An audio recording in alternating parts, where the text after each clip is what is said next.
Hello champions, कैसे आप सब लोग। आज यहाँ बात करेंगे एक ऐसी लड़की के बारे में जिसकी कहानी के सुनने के बाद आप अपने जीवन में आत्मविश्वास से पूरे भर जाओगे। और जीवन की किसी फील्ड में अगर आप काम करते होंगे तो मैं गारंटी देता हूँ आप कभी भी हतोत्साहित नहीं होंगे। आपके सारे बहाने एक तरफ हो जाएंगे। आज बात करते हैं विल्मा के बारे में, जिसका नाम है विल्मा रोडाल्फ, एक अमेरिकन स्प्रिंटर। ओके, बात यह है दोस्तों कि अपने 4 साल की उम्र के बाद विल्मा को अचानक हो गया पोलियो। डॉक्टर ने साफ कह दिया कि ये अब कभी जीवन में नहीं चल पाएगी। लेकिन उसकी माँ को पता नहीं ऐसा क्या हुआ। जब विल्मा ने अपनी माँ की तरफ देखा और बोला कि क्या माँ, क्या मैं रियल में नहीं चल पाऊंगी, तब उसकी माँ ने कहा नहीं बेटा, ऐसा नहीं है, तुम एक दिन चलोगी नहीं, तुम एक दिन दौड़ोगे भी। ये उसकी माँ के शब्द थे। ये उसकी माँ के शब्द विल्मा के मन में ऊर्जा का संचार कर दिए और एक प्रकार की उम्मीद जगा दी कि रियल में बाकी लड़कियों की तरह भी चल सकती हूँ, दौड़ सकती हूँ, कुछ भी कर सकती हूँ। तो जैसे जैसे विल्मा की उम्र बड़ी हुई, वैसे वैसे उसने अपने शरीर पर पेन को सहन करना स्टार्ट किया। पेन होता था लेकिन फिर वो बार बार खड़े होके, मतलब खड़े होने का प्रयास करती थी, गिरती थी, फिर खड़े होती थी, दीवार के सहारे चलती थी। एक दिन ऐसा आया कि उसने अपने पैर के जो ब्रेस लगा होता है उसको निकाल के फेंक दिया कि देखा जाएगा जो होगा।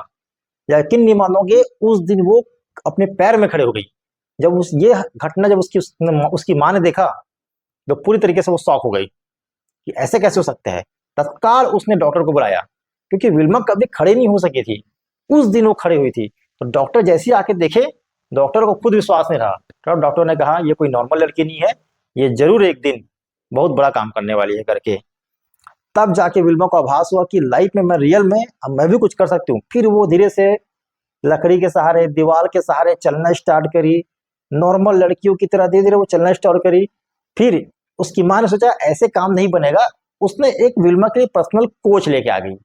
जो उसका कोच जब आया तब वो समझ गया कि लड़की कोई साधारण साधारण लड़की नहीं है, उसका दिमागी स्तर बहुत ज्यादा स्ट्रांग बन चुका है।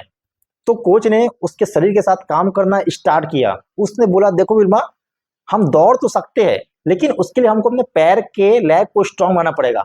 तो कोच के साथ मिलके विल्मा ने अपने पैर पे भरपूर काम किया, जितनी हो सकती थी हार्ड एक्सरसाइज, पेनफुल एक्सरसाइज वो करना स्टार्ट किया।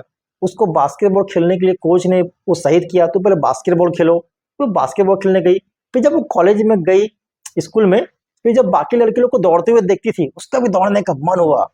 तब फिर पहली बार विल्मा ने 13 साल की उम्र में रेस में भाग लिया, जिसमें वो सबसे लास्ट स्थान पे आई, जिससे वो बहुत ज्यादा नर्वस हो गई। फिर वो कोच को बोली कि मैंने आपका पूरा मेहनत को मिट्टी मिला दिया। तो कोच ने कहा कोई दिक्कत नहीं है, अगर आप इसी तरीके से दौड़ने की हैबिट रखती हो, लाइफ में कुछ करना चाहती हो, ओलंपिक तक जाना चाहती हो, तो आपको यहाँ कुछ ना कुछ समय देना पड़ेगा और बड़ा सेक्रीफाइस करना पड़ेगा। तब विल्मा ने फिर अपने कोच के साथ काम किया, अपनी छोटी छोटी गलतियों पर काम किया, टेक्निक पे काम किया।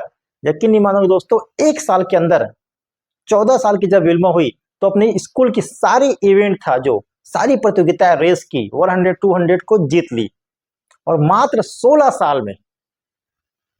साल में ओलंपिक में भाग लिया। लेकिन वो उतनी ही अच्छी प्लेयर नहीं बनी थी कि ओलंपिक के धावकों को चुनौती दे सके, इसलिए वो 200 मीटर की रेस में पहली राउंड में बाहर हो गई। फिर निराश हो गई। फिर उसका कोच आया। कोच का बहुत होता है रोल, याद रखना। कोच फिर आया। फिर विल्मा रोडाल्फ को उत्साहित किया कि देखो विल्मा, ऐसे काम नहीं बनेगा, ये बहुत बड़ा स्टेज है। उसके बाद फिर दोनों ने साथ में 4 साल तक काम किया। ऐसे करते करते 1960 में, यकीन नहीं मानोगे दोस्तों, विल्मा रोडाल्फ ने 100 200 एंड 4 मल्टीप्लाई 100 में गुना रिले रेस में गोल्ड जीता। पूरे वर्ल्ड को उसने आश्चर्यचकित कर दिया कि एक ऐसी लड़की जिसको डॉक्टर ने जवाब दे दिया है कि ये पोलियोग्रस्त है, लाइफ में कुछ नहीं कर पाएगी, वो ऐसे कैसे कर सकती है। पूरी दुनिया के लिए, तो दुनिया के लोगों के लिए, सारे एथलीटों के लिए एक बहुत बड़ी प्रेरणा स्रोत बन के निकली विल्मा रोडाल्फ। उसके बाद उसने 200 मीटर में वर्ल्ड रिकॉर्ड भी बनाया। दोस्तों यहाँ पे सीखने ये मिलता है कि हम ग्राउंड जाते हैं, अपने छोटे से सिन पेन, मोच आ गया, हड्डी में लग गया, डॉक्टर बोल दिया आराम कर लो, ऐसे कर लो, डायरेक्ट मतलब इतना डाउनफॉल हो जाते हैं लाइफ में छोटी छोटी चीजों की, तो पेन को अपन सहन करना ही नहीं चाहते। समस्या यहाँ पे है। और कभी भी ऐसे आपको जीवन में सामना करना पड़े, ऐसे बॉडी में जो पेन आता है आपके, अपने लेग में, हैंड में, कहीं भी, तो एक बार विल्मर ओराल के बारे में पढ़ लेना, सुन लेना, आपका सारा का सारा बहाना धरा का धरा रह जाएगा। तो मैं चाहता हूं दोस्तों, आप किसी भर्ती की तैयारी करते होंगे, स्पोर्ट्स का तैयारी करते होंगे, लाइफ में कुछ भी करते होंगे, कभी हार मत मानना। लाइफ में आएंगे उतार चढ़ाव, आएंगे लाइफ में, कष्ट का सामना आपको करना ही पड़ेगा। बिना कष्ट का सामना करे आप लाइफ में आगे नहीं बढ़ सकते, ये तय है। ये बात आपकी 6 महीने की रहे या 1 साल की या 2 साल की, या जितना बड़ा आपका गोल है, लेकिन अगर गोल बनाए हो तो उसमें जूझना सीखो। बिना जूझे आपको आपका लक्ष्य नहीं मिलेगा, इतना याद रखिएगा। इसलिए विल्मा की तरह सोचिए। अगर शरीर कमजोर है तो दिमाग को स्ट्रांग बनाइए, ओके। और दिमाग एक बार स्ट्रांग बन गया तो मैं देता हूं गारंटी आपको कि आपका शरीर भी स्ट्रांग बन जाएगा। लेकिन उसके लिए आपको उतना समय देना पड़ता है। अपने साथ काम करिए, अपने कोच के साथ काम करिए, अपने ट्रेनिंग पार्टनर के साथ काम करिए। कोई नहीं है तो खुद के साथ काम करिए, लेकिन काम करिए, एक दिन सफलता आपको जरूर मिलेगी।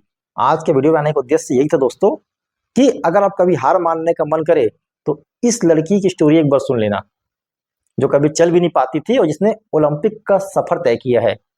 तो आज की वीडियो में इतना ही दोस्तों। Thank you so much. मिलेंगे किसी नेक्स्ट वीडियो में। Thank you.